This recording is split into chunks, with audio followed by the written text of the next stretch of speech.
오늘 예배 오신 여러분들 사랑하고 축복합니다. 하나님께서 오늘 예배를 받으시고 예배 가운데 참여하는 우리 한 사람 한 사람을 만나주시기를 원합니다. 제가 성경을 읽으면서 발견한 놀라운 사실 하나가 있습니다. 그것은 하나님은 우리와 똑같은 인격체라는 사실입니다. 하나님은 우리가 똑같이요 생각하시고 우리와 똑같이 감정이 있으십니다. 감정이 있으셔요. 그리고 좋아하는 것은 좋아하시고 싫은 것은 또 싫어하십니다. 하나님은요, 제가 성경을 보니까 대단히 이성적이고 상식적이고 합리적이고 과학적인 분이십니다. 가끔은 홍해가 갈리고 어떤 경우에는 에녹이 죽음을 보냐고 하늘로 들이우고 우리 이성으로 과학적으로 이해되지 않는 초월적인 사건이 있지만 그렇다고 해서 그것이 비합리적이고 비상식적인 것이 아닙니다. 다만 합리와 과학을 뛰어넘을 뿐이지 초이성적이고 초합리적이고 초과학적인 뿐이지 그것이 비정상적인 어떤 그런 행동이 아니라는 것이죠. 여러분, 우리 하나님은요, 모든 행동의 근간에는 깊은 사랑을 기초로 해서 절대적인 선을 기초로 해서 선택하시고 행동하시는 분이신 것을 또 배우게 됩니다. 그리고 그분은 절대 진리십니다. 그리고 그분 안에 모든 좋은 것이 있습니다. 그래서 우리 하나님을 우리가 알아갈수록 그리고 그 하나님의 자녀로 살아간다는 것이 얼마나 행복하고 기쁜지요.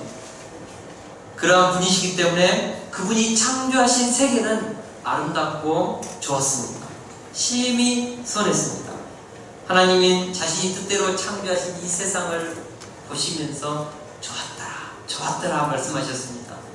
하나님이 보시기에 너무나도 아름다운 세상이었습니다. 그 단 어떤 하나도 하나님이 창조하신 피조물 중에 그 어떤 단 하나도 하나님이 보시기에 좋지 않았다. 이것은 내가 원하지 않았다. 그런 것이 없었다는 것이죠. 완벽하게 하나님의 선한 뜻대로 창조된 심히 좋은 세상, 심히 좋은 피조물이었다는 것입니다. 특별히 하나님은 마지막 날에 가장 마지막 창조의 정점으로 인간을 창조하셨습니다. 인간을 창조하실 때 하나님께서 서로 의논하셨습니다. 피조물은 선포로 나왔지만 인간은 성부, 성자, 성령 하나님께서 서로 의논하시고 우리의 형상과 우리의 모양을 따라 우리가 사람을 만들자. 그리고 나서 사람을 만들고 나서 하나님이 너무너무 기쁘셔서 매번 심히 기뻐했다고 했습니다. 사랑하는 성도 여러분, 하나님이 우리 인간을 창조하고 나서요 심히 기뻐하셨습니다. 너무너무 좋아하셨습니다. 사람은 하나님이 창조하신 최고의 걸작품입니다. 여러분, 우리가 하나님이 인간을 바라보는 그 눈길을 깨달을 수 있어야 합니다.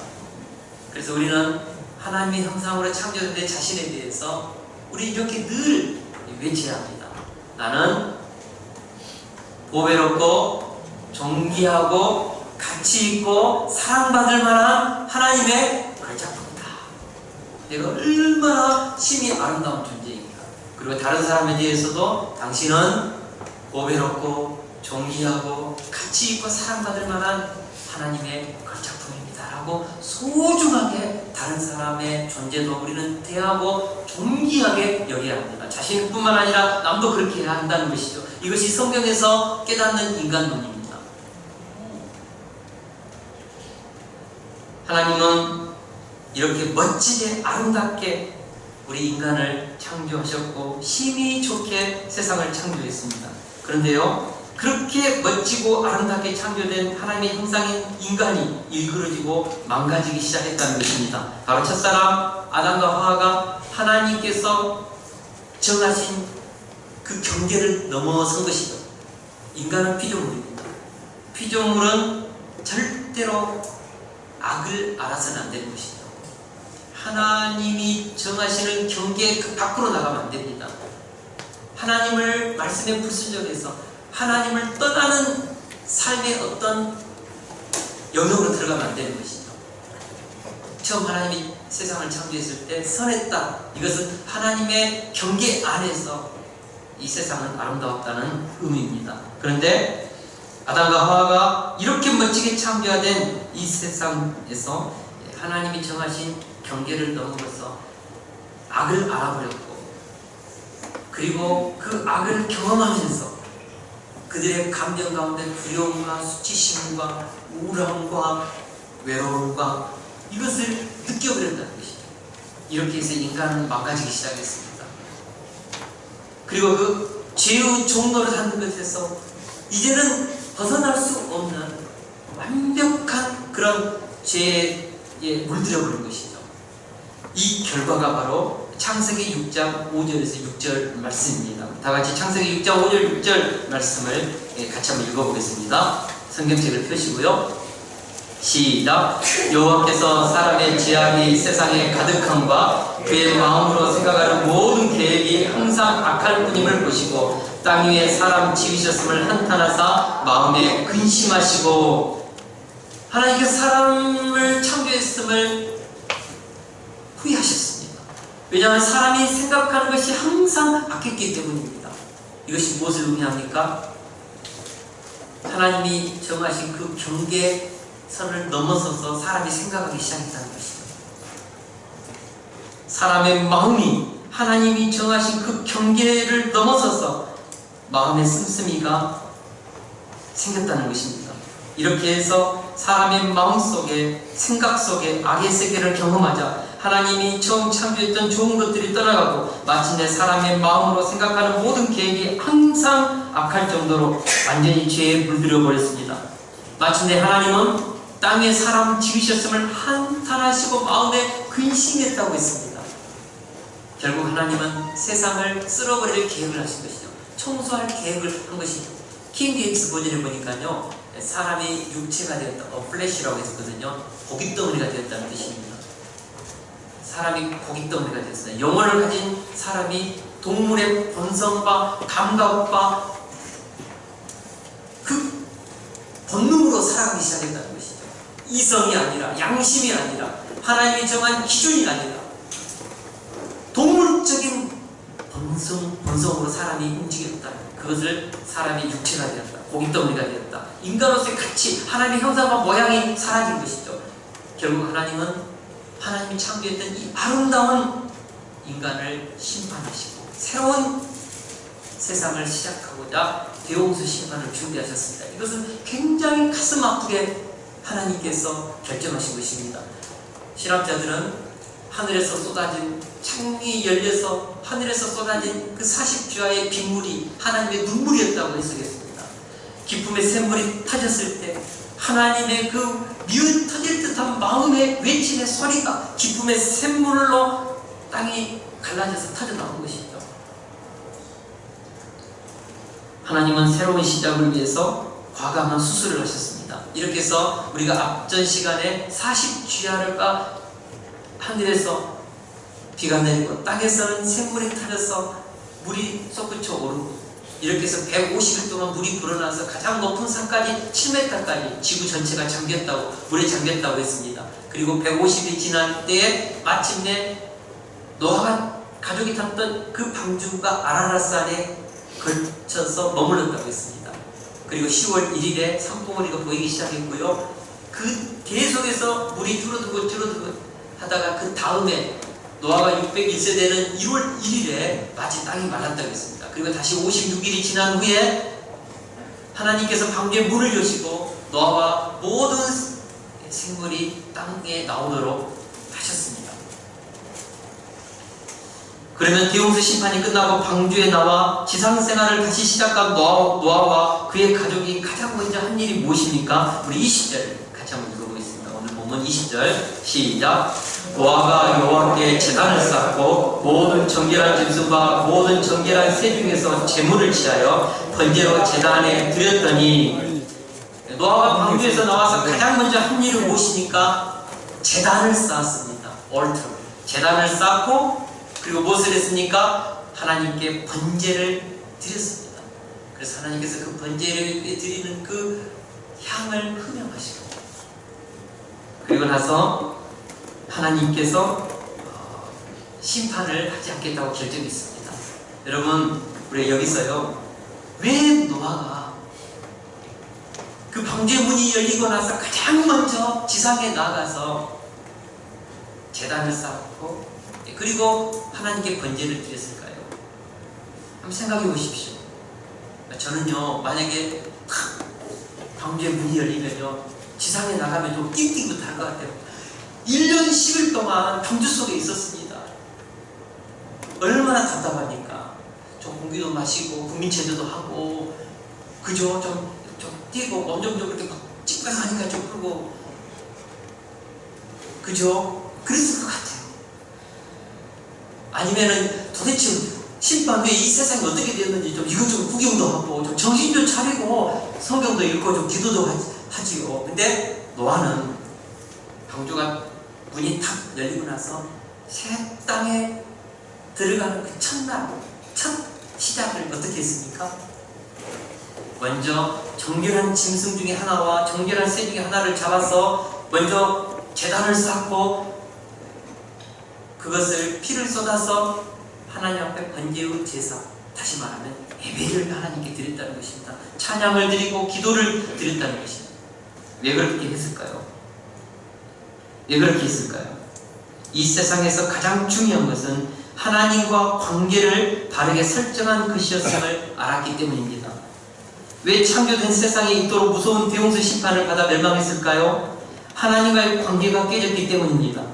하나님과의 관계가 무너지는 것에서 죄가 시작되었습니다. 선악과를 먹는 날에는 반드시 죽으려는 하나님의 절대 계명을 무시하고 마음대로 선악과에 손을 대면서부터 죄가 시작된 것이죠. 하나님의 말씀을 무시한 것이 하나님과의 관계를 무시한 것입니다. 창조된 세상은 하나님이 주인이십니다. 창조된 세상을 아름답게 유지하는 길은 창조주 되신 하나님을 경외하고 그분의 말씀에 순종하여 살 때 인간은 가장 인간답게 사는 것입니다. 노아는 누구보다도 이 사실을 깊이 있게 알았습니다. 하나님께서 120년 후에 대홍수로 세상을 심판한다고 말하시면서 120년 동안 방주를 짓는 인생을 시작할 때 노아는 이 세상이 어떻게 강포하고 부패하고 폐역하고 음란하게 되는지를 알았던 것이죠. 예배가 사라지고 하나님께 대한 말씀의 순종이 사라지고 하나님의 여호와의 이름을 부르는 기도가 사라지고 하나님과의 관계가 깨져버린 세상, 심지어는 하나님의 자녀들마다 육체로 살아가는 그 세상의 원인이 무엇이었는지 하나님을 떠나는 결과로 세상은 육체가 되고 동물적인 본성으로 살아가는 것이죠. 하나님의 은혜가 관계가 깨져버릴 때 이 세상은 공포함과 혼란함과 헛된 인생을 살아가는 사람들의 그 본성의 외침, 사나운 그 외침, 분노의 외침이 가득한 것이죠. 사랑하는 여러분, 인간은요, 하나님과의 관계가 무너지면요, 양심도 무뎌지고 기준도 무너지고 다 자기 속에는 옳은 대로 행하는 것입니다. 이 세상을 누가 법이 통치할 수 있습니까? 할 수 없는 것이죠. 하나님과의 관계가 무너지면요, 세상은 강포하고 폐역하고 인간의 삶의 모든 기준과 원칙과 양심과 도덕과 윤리가 다 무너지는 것이죠.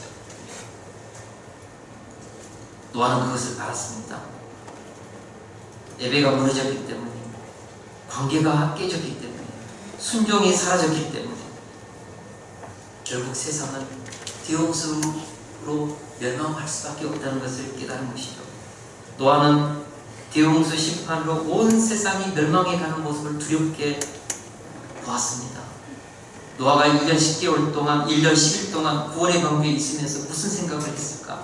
노아와 그의 가족의 가슴에는 하나님이 이 세상의 주인이시다는 이 사실이 깊이 있게 새겨져 있었을 것입니다. 하나님이 생명의 주인이시오, 역사의 주인이시오, 이 우주 만물의 주권자이시다.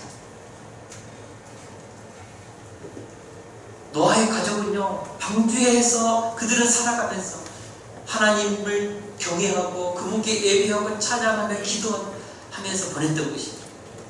그리고 방주의 문이 열리는 첫날, 첫 시간 가장 먼저 했던 행동은 하나님을 하나님으로 대우하겠습니다. 하나님을 하나님으로 경외하면서 살겠습니다. 우리 인생의 주인이 하나님이십니다. 역사의 주인이 하나님이십니다.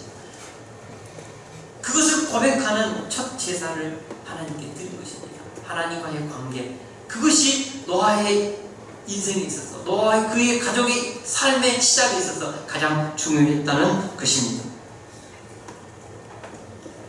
요리문답 제1문에 보면요, 사람의 제일 되는 목적은 무엇입니까? 그리고 그것에 대한 답은 사람의 제일 되는 목적은 하나님을 영화롭게 하고 영원토록 그를 즐거워하는 것입니다 라고 했습니다.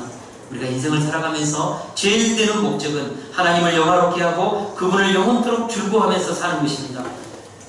하나님과의 바른 관계가요, 의식주보다 더 우선순위에 있습니다. 하나님과의 바른 관계가 우리가 살아가는 모든 삶의 최우선순위라는 것입니다. 이것보다 더 앞서며 더 급하며 더 가치 있고 더 소중한 것은 이 세상에 없습니다. 하나님과의 관계보다도 우리 인생에서 더 앞설 수 있는, 우리가 더 소중하게 관계를 맺어야 될 이 세상에 관계는 없다는 것이죠. 하루를 시작하면서, 한 주를 시작하면서, 한 해를 결산하고 또 새로운 한 해의 문을 열면서 우리가 끊임없이 점검해야 될 것은 하나님과의 관계가 올바로 서 있는가, 바로 이것입니다. 인생의 생사화복의 주권이 하나님의 손에 달려있기 때문에 그렇습니다. 할렐루야. 이것을 몸으로 체험한 한나는 하나님의 주권을 이렇게 노래했습니다. 같이 한번 볼까요? 읽어보겠습니다. 시작. 여호와는 죽이기도 하시고 살리기도 하시며 수월에 내리게 하기도 하시며 거기에서 올리기도 하시는도다. 여호와는 가난하게도 하시고 부하게도 하시며 낮추기도 하시고 높이기도 하시는도다. 가난한 자를 질투에서 일으키시며 빈궁한 자를 거름더미에서 올린사 귀족들과 함께 앉게 하시며 영광의 자리를 차지하게 하시는도다. 땅의 기둥들은 여호와의 것이라 여호와 앞에서 세계를 그것들 위에 세우셨도다. 아멘. 한나가 했던 고백입니다. 우리 성경을 읽어본 모든 믿음의 사람들이 바로 이 여호와의 주권, 하나님의 이 생사화복의 주권을 찬양하고 이 주권을 인정하고 하나님을 하나님 되게 하는 인생을 살았습니다. 세상의 주인이시오, 역사의 주인이시오, 종교와 부귀와 영광이 주님께로부터 나온다는 이 고백, 인생의 생사화복의 주권이 하나님의 손에 달려있다는 이 고백, 그러므로 우리가 인생을 살아가면서 항상 마음에 두어야 할 최우선적인 고백은 이 하나님과의 올바른 관계에서 시작된다는 것이죠. 이 관계가 올바르면 인생이 행복한 것이죠. 왜냐하면요, 우리 하나님은 너무너무 좋으신 분이기 때문에 그렇습니다. 성경을 한번 읽어보십시오. 이 세상의 그 어떤 친구보다, 이 세상의 그 어떤 부모보다, 이 세상에 존재하는 그 어떤 부부의 관계보다, 부모와 자녀의 관계보다 더 좋은 관계가 하나님과의 관계입니다. 하나님과의 관계가 친밀한 사람은요, 담대하게 세상을 살아갑니다. 두려움이 없습니다. 하나님과의 관계가 쫙 달라붙어 있는 사람은요, 하루를 살아가도 기쁨이 있는 것이죠. 감사가 있는 것이죠. 그분의 도우심과 보호하심 안에서 산다는 것이 얼마나 황홀하는지, 죽음, 질병, 그 어떤 실패, 우리를 망가뜨린 그 어떤 인생의 돌발적인 상황에서도 하나님과의 관계가 친밀한 사람은 그 세상을 뚫고 나아갈 수 있는 힘이 생기는 것이죠. 그래서 우리 주님께서 말씀하셨습니다. 우리 마태복음 6장 33절을 같이 한번 읽겠습니다. 시작. 그런즉 너희는 먼저 그의 나라와 그의 의를 구하라. 그리하면 이 모든 것을 너희에게 더하시리라. 우리가 최우선적으로 구해야 될 것은 먼저 그의 나라, 하나님의 나라죠. 영원한 나라. 그리고 우리가 항상 구해야 될 것은 뭐죠? 그의 의라고 했습니다. 그의 의가 무엇입니까? 예수 그리스도께서 십자가에서 우리를 위해 죽으시고 부활하심으로써 의롭다고 의를 완성하시고 나서 그의 의의 옷을 입혀주시는 친의입니다. 여러분, 이 세상을 살아갈 때 우리가 이 예수 그리스도께서 입혀주신 의를 붙잡고 살아야지, 내 의, 내가 만들어낸 내 노력의 가치, 그것을 붙잡고 사는 사람, 교만한 사람이죠. 눈에 보이는 어떤 사람과의 관계, 인맥을 가지고 살아가는 사람, 인생에 있어서 쓴맛을 보게 되는 것입니다. 하나님이 우리에게 주시는 의를 붙잡고 살아가는 사람이죠. 그 의를 붙잡고 살아가는 사람에게 하나님은 긍휼과 자비와 기도의 응답과 보호하심과 죄로부터의 승리가 있는 것입니다. 할렐루야. 네. 바울이 고백했던 것처럼 우리가 살아도 주를 위해 살고 죽어도 주를 위해 죽나니 그러므로 살아 죽으나 우리가 죽일 것이거든. 우리 생명과 우리의 인생과 우리의 모든 것이 다 주님으로부터 나왔기에 우리는 그렇게 고백하는 것이죠. 그러므로 우리의 삶 속에 항상 주님을 가장 존귀하게 대우하고 그분을 경외하면서 그분을 최우선적으로 사랑의 대상으로 섬겨야 한다는 것입니다. 하나님과의 바른 관계에 있는 사람은요, 하늘로부터 어느 그 신령한 복들을 다 받아 누리는 것입니다.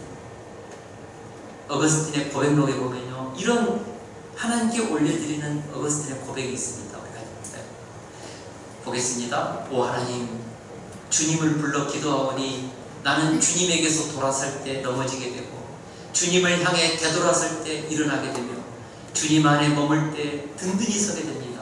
주님을 떠날 때 죽게 되며 주님에게 되돌아갈 때 다시 소생하게 되고 주님 안에 거할 때 참으로 살게 됩니다. 주님을 버리고 떠날 때 멸망하게 되고 주님을 향해 손을 뻗을 때에 주님을 사랑하게 되며 주님을 바라볼 때 주님을 향유하게 됩니다. 오 하나님, 주님을 불러 아뢰옵니다. 믿음으로 나를 불러 주님을 향하게 하시고 소망으로 나를 들어 주께로 이끌어 올리시며 사랑으로 나를 주님과 연합하게 하소서. 주님과의 바른 관계에 있을 때 우리는 살게 되는 것이죠. 주님과의 바른 관계에 있을 때 살게 되는 것이죠. 요즘 제가 깊이 있게 느끼는 것은요, 하나님과의 관계가요, 견고하고 하나님과의 관계가 밀착되어 있으면요, 하루를 살아도요 얼마나 기쁜지 모릅니다. 막 마음에 기쁨이 생기고요, 미래에 대한 기대감이 생기고요, 막 교회를 섬기고 비록 삶에 어려움이 있고 육체의 아픔이 있다 할지라도 막 괜찮아요 그냥. 근데요, 하나님과의 관계가 조금 좀 사이가 벌어지고 떨어져 있으면요, 영혼을 섬기고 하나님의 구속사를 섬기는 것이 얼마나 힘이 들죠. 제 자신도요 버거워요. 아내와의 관계도 버겁고 자식과의 관계도 힘들고 내 미래에 대해서 염려와 근심이 스물스물하게 생겨납니다. 근데 가만히 보면요, 그것이 바로 하나님과의 관계가 내 안에서 떨어져 있다는 것, 하나님과의 깊이 우존하는 관계보다는 뭔가 다른 것을 내가 붙잡고 있다는 것을 발견하게 됩니다. 사랑하는 성도 여러분, 산다는 것이 두렵고 미래가 염려스럽고 자식의 미래 때문에 잠이 안 온다면 하나님과의 관계를 점검해 보시기 바랍니다. 현재 내 영혼에 평안이 없고 생각이 복잡하며 번민에 시달리고 있다면 하나님과의 관계를 점검해 보시기 바랍니다. 틀림없이 내 안에 하나님과의 관계가 끊어져 있고 말씀에 떠나 있는 자신을 보게 될 것입니다. 틀림없이 하나님보다 더 소중히 여기는 뭔가가 그 우선순위의 자리를 차지하면서 그것을 의존하고 그것을 의지하여 살아가는 내 깊은 내면의 본심을 발견하게 될 것입니다. 인생을 살아보면요, 하나님을 떠나서 사는 그 삶의 열심, 수고, 하나님 없이 내 힘과 노력으로 쌓아올린 인생의 금작탑 열매들, 나중에 되면요 헛되고 헛되면 헛되고 헛되니 헛되고 헛되다는 솔로몬의 고백처럼 살고 보니까 후회가 돼요. 남는 게 없어요. 인생의 기쁨이 없어요. 그러나 하나님과의 관계가 견실한 사람은요, 일을 이루고 나서도요 할 일이, 미래에 할 일이 있고요, 죽음 이후가 기대가 되고요, 설령 질병에 걸리고 아프고 인생이 안 풀리고 내 생각대로 안 펼쳐져도 하나님과의 관계가 견고한 사람은 뭔가의 기대감이 있다고요. 하나님 좋으신 분이시기에 그렇습니다. 하나님과의 관계가 바른 사람은 소망과 확신과 담대함이 있습니다. 그래서 우리 예수님께서 말씀하셨습니다. 우리 같이 한번 읽어보겠습니다. 요한복음 15장 5절 제가 읽겠습니다. 나는 포도나무에 너희는 가지라. 그가 내 안에 내가 그 안에 거하면 사람이 열매를 많이 맺나니 나를 떠나서는 너희가 아무것도 할 수 없음이라. 여러분, 하나님과의 바른 관계성 속에서 우리는 인생의 열매를 맺습니다. 영원한 열매를 맺습니다. 그러나 하나님과의 관계가 떨어져 있으면요 아무것도 할 수 없습니다. 할 수 있는 것 같은데 사는 것이 괴로워요. 돈이 많아도 좋은 집에 살아도 좋은 자가용 몰고 다녀도요, 몸은 건강하고 에너지가 넘쳐도요, 사는 것이 힘들어요. 하루를 살아갈 때 마음에 막 기쁨이 안 생겨요. 감동이 없어요. 사는 것에 대해서. 하나님을 의존하십시오. 할렐루야. 21절, 22절을 같이 한번 읽겠습니다. 시작. 여호와께서 그 형제를 받으시고 그 중심에 이르시되 내가 다시는 사람으로 말미암아 땅을 저주하지 아니하리니 이는 사람의 마음이 계획하는 바가 어려서부터 악함이라. 내가 전에 행한 것 같이 모든 생물을 다시 멸하지 아니하리니 땅에 있을 동안에는 시문과 거둠과 추위와 더위와 여름과 겨울과 낮과 밤이 쉬지 아니하리라. 아멘. 하나님께서 노아가 드린 번제의 향기를 흠양하시고 어떤 결심을 하셨습니까? 다시는 사람으로 말미암아 땅을 저주하지 않겠다고 하나님께서 결심하셨습니다. 그런데요, 우리가 조금만 깊이 있게 생각해 보면 좀 이상하다는 사실을 발견하게 됩니다. 하나님께서 그것을 흠양하시고 땅을 저주하지 않기로 결심하였는데 그 이유가 뭐죠? 사람이 행하는 것이 어려서부터 악합니다. 사람의 마음의 계획이 어려서부터 악하기 때문에 심판하지 않겠대요. 저주하지 않겠대요. 근데요, 우리가 창세기 6장 5절 6절을 읽어보면요, 하나님께서 대홍수를 세상을 심판하는 이유가 무엇입니까? 인간의 마음의 생각과 계획이 항상 악할 뿐임을 보시고 심판하신 것입니다. 그런데 이제는 사람의 마음이 계획하는 바가 어려서부터 악하기 때문에 심판을 포기한다는 것입니다. 이상하지 않습니까? 대홍수라는 심판을 결정했던 근거가 여기서는 심판의 포기의 근거가 되고 있습니다. 왜 하나님께서 이런 논리적인 모순에 해당하는 말씀을 하실까요? 그러나 이 말씀을 깊이 있게 묵상해보면 이것은 논리적인 모순이 아니라 논리적인 결과에 대한 연장선상인 것을 발견하게 됩니다. 다시 말해서 사람의 마음이 계획하는 바가 어려서부터 악하기 때문에 결과적으로 미리 어느 순간에 또다시 온 세상을 심판할 일이 조만간에 일어날 수밖에 없다는 것이죠. 여러분, 아담이 죄를 범한 이후부터 하나님의 말씀에 불순종하는 그 세계를 알아버리는 순간부터 악이 아담 안에 들어왔습니다. 불순종이 들어왔습니다. 거역이 들어왔습니다. 그리고 그것에 대한 대가, 우울과 불안함과 수치심과 외로움과 그것이 돌아버렸습니다. 이제 이 죄의 감정, 하나님을 떠나버린 이 허무의 감정, 이것이요, 인간의 뼈에 새겨지고 가슴에 새겨져서 이제는 그것이 인간을 끌고 간다는 것이죠. 이것을 신학적인 용어로 토탈 디프레버티브라고 합니다. 전적 타락입니다. 완전 타락입니다. 인간 스스로 힘으로는 이 죄의 힘을 벗어나서 스스로 하나님이 원하시고 기뻐하시는 선한 삶을 살아낼 능력을 상실해버린 것이죠. 하나님이 아셨습니다. 뭘 아셨습니까? 인간의 마음이 계획하는 건 어려서부터 악하다는 것을 아셨습니다. 태어나자마자 아기의 세포와 뼈에 새겨져 버린 이 죄의 DNA, 오리지널 신, 원죄가 죄를 가르쳐 주지도 않았음에도 불구하고 어린아이가 눈을 힐끗거리며 악을 쓰고 막 바락바락 때를 쓰고 눈을 흘기고 쏘아보고 앙탈을 부리고 자기 것을 가지고 하는 것 누가 가르쳐 줬습니까? 사람은요, 하나님께서 선하게 창조했지만 그 심령에 이미 죄가 들어와 버렸습니다. 고칠 수 없습니다. 우리 아무리 도덕과 윤리 교육을 시키고 아무리 양심의 바른 지도를 받고 올바르게 살려고 해도 되지 않는 이 타락한 본성을 하나님이 아셨다고요. 비록 노아가 하나님께 은혜를 입어서 그 가족이 구원의 방주 안에서 구원을 받아서 새로운 삶을 시작하면서 하나님만을 의존하면서 하나님을 하나님 되게 하면서 새로운 인류 역사의 시작을 다시 선포하고 나아갔지만, 믿음으로 나아갔지만 결국은 노아의 후손들도 타락하고 그들을 그 타락으로 말미암아서 하나님 또다시 세상을 심판할 수밖에 없는 이 심판의 사이클이 앞으로 계속될 것을 하나님은 아셨습니다. 그래서 하나님께서 마음에 결심하신 것입니다.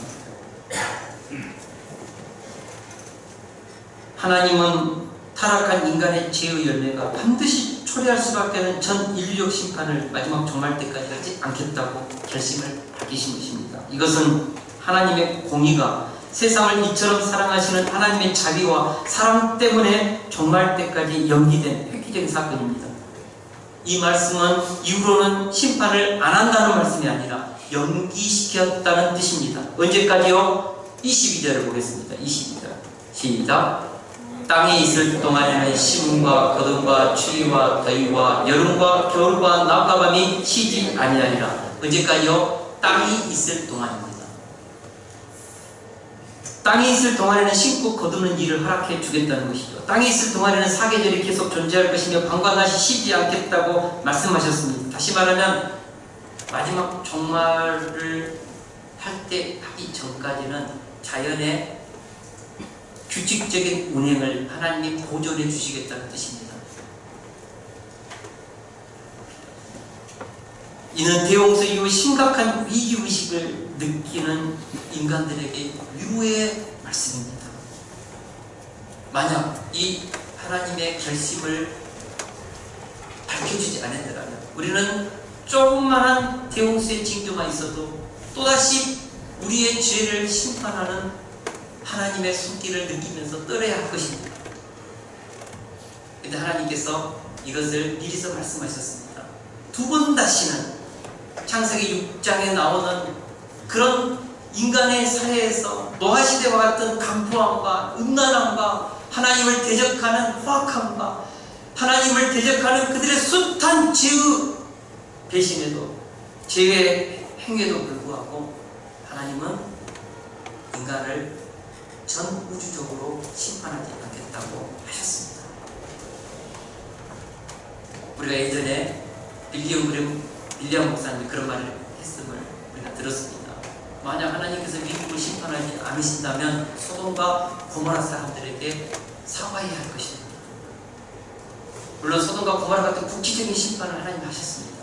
그러나 지구적인 심판을 하나님은 언제까지요? 종말 전까지 미루셨다는 것이죠. 그 전까지 종말의 심판이 시작되기 전까지 하나님은 이 세상의 낮과 밤, 사계절, 자연의 규칙적인 운행을 하나님이 보존해 주시겠다. 안심하면서 하나님의 은혜의 때를 믿음으로 살라는 것이죠. 그래서 마지막 심판의 행해지기 전까지 역으로 말하면 땅이 없어지는 마지막 심판이 있다는 것을 우회적으로 표현하면서 그 이전까지는 이런 전 세계적 우주적 심판을 하나님이 연기하셨다는 의미입니다. 베드로 사도는 마지막 날 이루어질 일을 이렇게 경고했습니다. 우리 같이 베드로 3장 10절 같이 읽겠습니다. 시작. 그러나 주의 날이 똑같이 오리니 그 날에는 하늘이 큰 소리로 떠나가고 물질이 뜨거운 물에 풀어지고 땅과 그 중에 있는 모든 일이 드러나리라. 아멘. 여러분 마지막 날에요. 눈에 보이는 물질이 풀어집니다. 불로 풀어집니다. 불심판이죠. 불심판. 우리 요한계시록 6장 12, 14절 같이 한번 읽겠습니다. 시작. 큰 지진이 나며 해가 검은 털로 짠 상복같이 검어지고 다른 온통 피같이 되며 하늘의 별들이 무화과나무가 태풍에 흔들려 설익은 열매가 떨어진 같이 땅에 떨어지며 하늘은 두루마기가 말린 것 같이 떠나가고 각 상과 성이 제자리에서 옮겨짐에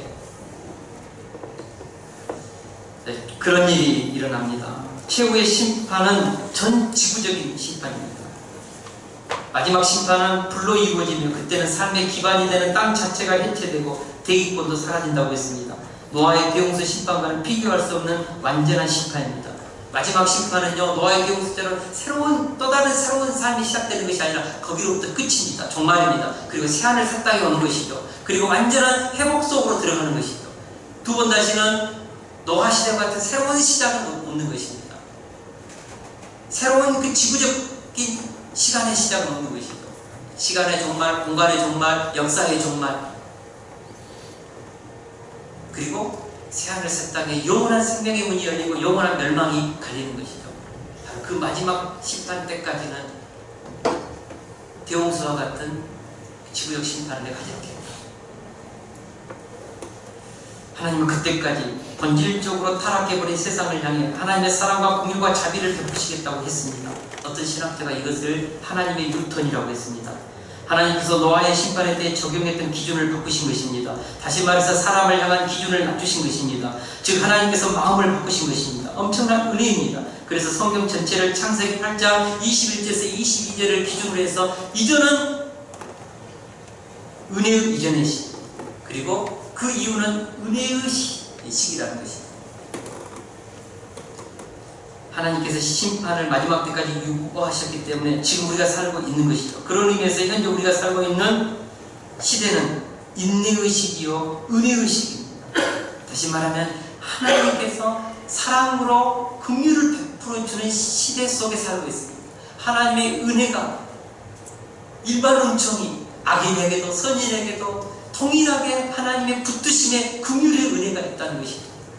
하나님의 저런 악인 심판하지 않으셔도 하나님 소돔과 고모라 같은 악한 세상, 하나님을 예배를 무시하고 말씀을 무시하고 성경을 불태우고 하나님을 믿는 사람을 돌로 치고 죽이고 목을 잘라서 죽이고 순교의 피가 뿌려지고 이런 시대 하나님 뭐하고 있어요? 하나님 뭐하고 있어요? 하나님이요 마지막 심판의 때까지 연기하셨습니다. 그리고 모든 인간이 회개하며 구원받을 수 있도록 하나님께서 은혜를 베풀어 주시고 작정하셨다는 것입니다. 21절에 보니까 왜 하나님께서 마음을 바꾸셨는가? 여호와께서 그 향기를 받으시고 그 중심에 이르시되 내가 다시는 사람으로 말미암아 땅을 저주하지 아니하리니라고 했습니다. 다시 말하면 노아가 하나님께 올려드린 번제의 향기를 흠명하시고 하나님께서 기준을 낮추시고 마지막 종말의 때까지 이런 대홍수와 같은 심판을 하지 않겠다는 것이죠. 여러분 하나님이 노아가 올려드리는 그 번제의 것을 기뻐하시고 진짜 마음을 바꾸셨을까요? 여러분 고기가 태워지는 냄새 정말 흠명할 만큼 아름다운 냄새입니까? 가만히 보면요 그 밖에 조금 역겨울 수도 있습니다. 여기에 숨겨진 하나님의 비밀이 있는 것이죠. 이 말씀 속에는 두 번 다시 세상을 물에 잠기게 하지 않겠다는 하나님의 결심은 노아의 제사보다는 자신을 드린 예수 그리스도의 제사를 염두에 두신 것입니다. 노아의 제사는 그리스도 제사의 모형이요 상징인 것입니다.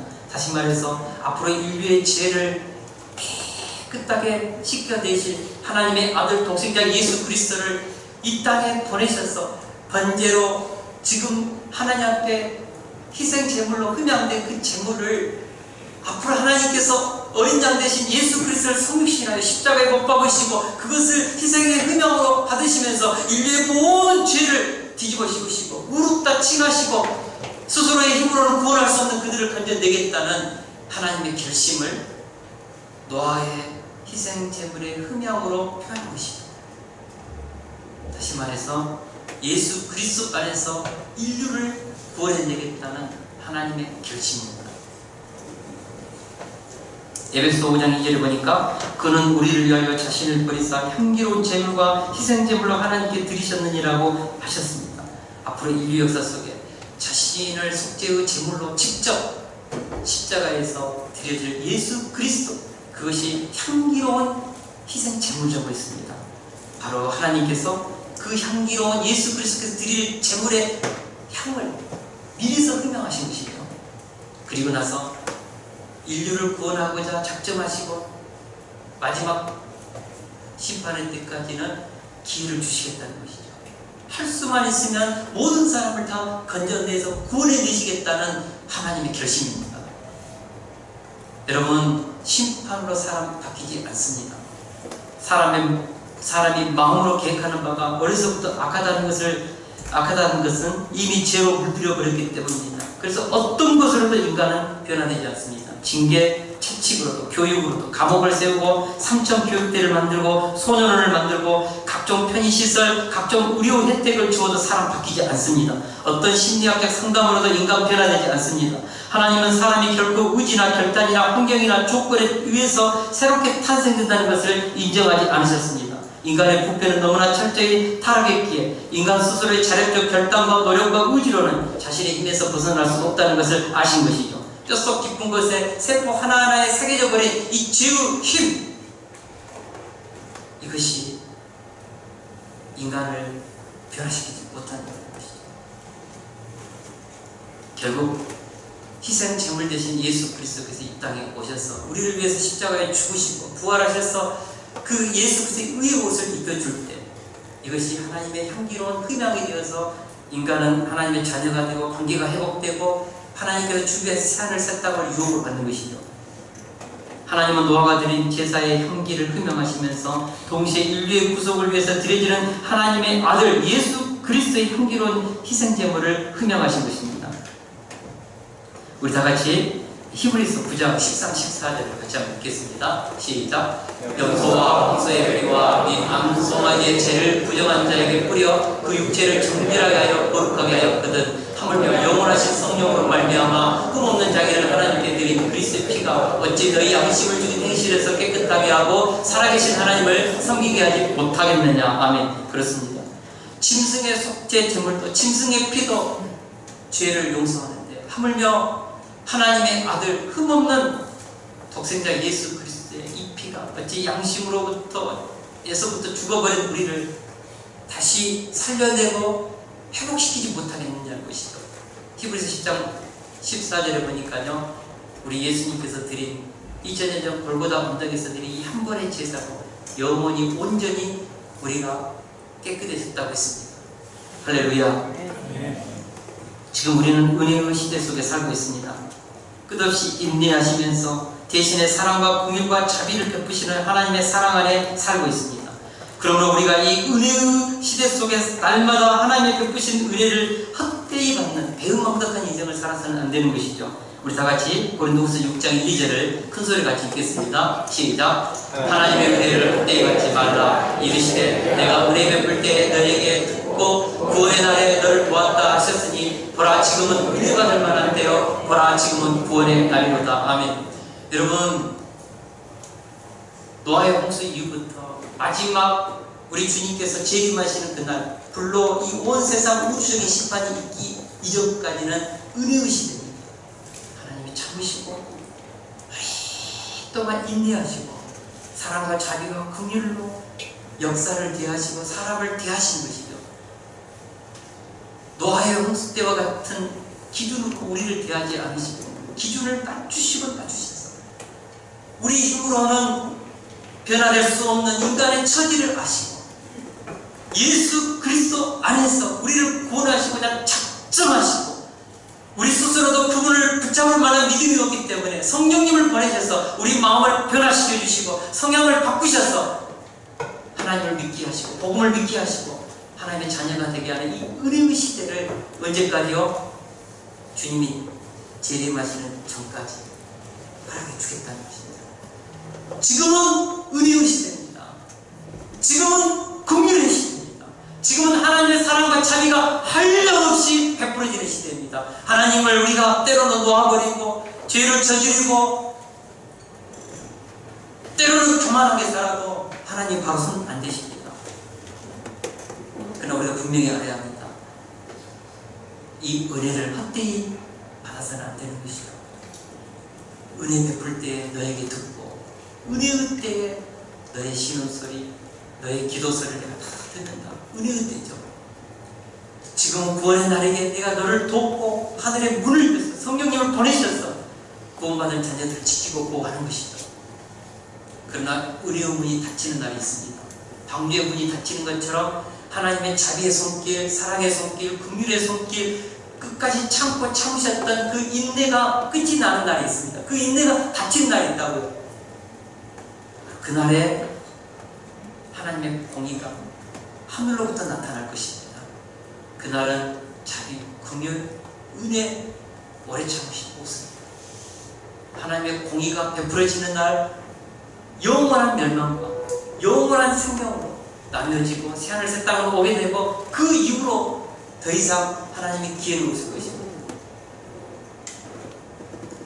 사랑하는 성도 여러분, 하나님 주신 복음 안에서 받은 은혜를 헛되이 받지 않기를 주 이름을 축원합니다. 지금은 내가 은혜 베풀 때기에 너의 기도를 듣고 너의 예배를 받는다. 지금은 하늘의 문이 활짝 열려 수없이 많은 하늘의 은혜, 복음의 은혜, 기도의 응답, 예배의 응답이 있다는 것이다. 이 은혜의 때에 우리가 하나님 앞에 나와서 노아가 구원의 방주를 은총을 입어서 정말 성실하게 지었던 것처럼 현재적인 이 구원의 삶을 우리가 노아처럼 그렇게 성실하게 현재적 구원을 살아내자는 것이죠. 은혜를 헛되이 여기지 않으면서 하늘의 상급을 쌓으면서 지금 나에게 주어지는 이 시간을 소중히 여기자는 것입니다. 여러분, 운전하는 사람은요, 운전할 때 헛생각하지 않습니다. 사고 납니다. 운전하는 그 순간 집중하는 것입니다. 축구 선수는요, 축구장에서 공을 찰 때요, 자식 생각, 미래에 대해서 어떻게 살 것인가 생각하지 않습니다. 그 순간 온전히 집중하는 것이죠. 그렇지 않으면요, 최고의 플레이를 할 수 없습니다. 의사는 수술할 때 의사로서의 자신의 그 사명을 최선을 다하는 것입니다. 수술할 때는요, 핸드폰도 받지 않습니다. 그 어떤 세상의 급한 소식도 수술실을 뚫고 들어올 수 없는 것이죠. 현재 그 시간이죠. 우리 그리스도인들에게 가장 소중한 시간은 바로 오늘을 살아가는 지금 이 시간입니다. 이 시간, 우리가 하나님 받은 은혜의 때요, 구원받은 구원의 시간이기에 우리가 이 시간, 이번 한 주 우리 최선을 다해서 하나님 앞에 살아내자는 것이죠. 내일 하루 첫 날을 시작합니다. 노아가 구원의 방주가 열릴 때 뭐 했습니까? 하나님 앞에 단을 쌓고 예배를 드렸던 거죠. 첫날, 첫 시간을 우리 하나님 앞에 그렇게 노아와 같이 관계를 회복하는 하나님과의 예배, 찬양, 기도를 드리자는 것이죠. 한 주를 시작하는 이 첫날, 이 주의를 거룩히 구별하여 지키면서 이 첫날 주의 음성을 들으면서 한 주를 살아갈 수 있는 마음의 세팅을 오늘 이 시간에 하는 것이죠.